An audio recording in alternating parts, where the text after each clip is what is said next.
ગુજરાતને બચાવી લો। છેલ્લા 1 વર્ષથી કહું છું કે આજે નહીં જાગો તો ક્યારે નહીં જાગો। આપણી ધરતી છે, ડીએપી, યુરિયા અને રાસાયણિક ખાતર નાખીને આપણે આ ધરતીનો વિનાશ કરી નાખ્યો છે। ગુજરાતની મારે માતા બહેનોને ખાસ કહેવાનું કે તમે જે લીલા શાકભાજી ખાવ છો, ફ્રૂટ ખાવ છો, ધાન ખાવ છો, એમાં રાસાયણિક દવા સિવાય બીજું કાંઈ નથી। અત્યારે હાલત આપણી એ છે કે ગુજરાતમાં કેન્સરના રોગો ઘરે ઘરે પ્રસરી રહ્યા છે અને યાદ રાખજો, જે લોકો અતિશય દવા છાંટી રહ્યા છે એ પાપના ભાગીદાર બની રહ્યા છે। સૃષ્ટિ પર સંકટ આવ્યું છે ત્યારે ગાય જ આપને ઉગાર્યા છે, એટલે ગાય આધારિત ખેતી કરો। 200 લીટરના 2 કેરબામાં આજે હું બનાવું છું ઓર્ગેનિક ખાતર, અને ઓર્ગેનિક ખાતર બનાવવા માટે આ 12 વસ્તુ આપણા માટે વરદાન છે। ગૌમૂત્ર છે, છાણ છે, લીમડો, આંકડા અને સીતાફળના પાન, હળદર, હિંગ, ચણાનો લોટ, બકરીની લીંડી, ગોળ, છાશ છે અને વડલાની નીચેની માટી છે। આપણે લીધું છે 120 લીટર ગૌમૂત્ર, એટલે 2 બેરલમાં આપણે નાખશું 60 લીટર ગૌમૂત્ર। લીમડાના પાન, આંકડાના પાન અને સીતાફળના પાનને આપણે તોડી અને વ્યવસ્થિત આપણે એને કૂટવાના છે। તમે સિલબટ્ટાની ઉપર પણ કૂટી શકો છો અને તમે મિક્સરનો ઉપયોગ પણ કરી શકો છો।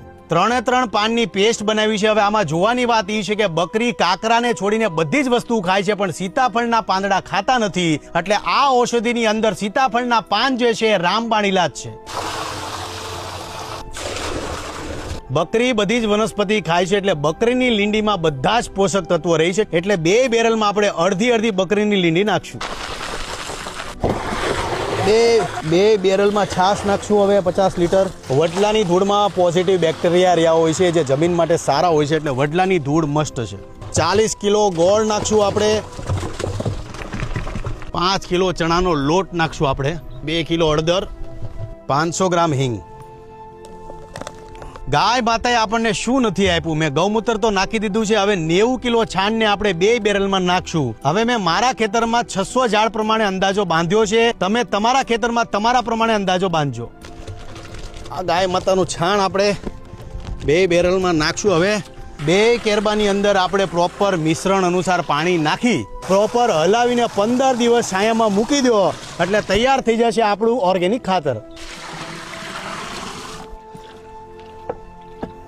છાણિયું ખાતર તાજું અને લિક્વિડ ફોર્મમાં હોય તો વધારે સારું લાગશે। વાર પણ આવશે મજા। તાત્કાલિક રિઝલ્ટની આશા જરા પણ ન રાખવી, બાકી રિઝલ્ટ આમાં 100% છે। 2 હાથ જોડીને વિનંતી કરું છું કે ડીએપી છે, યુરિયા છે કે રાસાયણિક ખાતર નાખીને પાપના ભાગીદાર બનોમાં ઈશ્વરનો ડર રાખીને પ્રાકૃતિક ખેતી તરફ વળો। જય માતાજી, જય શ્રી કૃષ્ણ।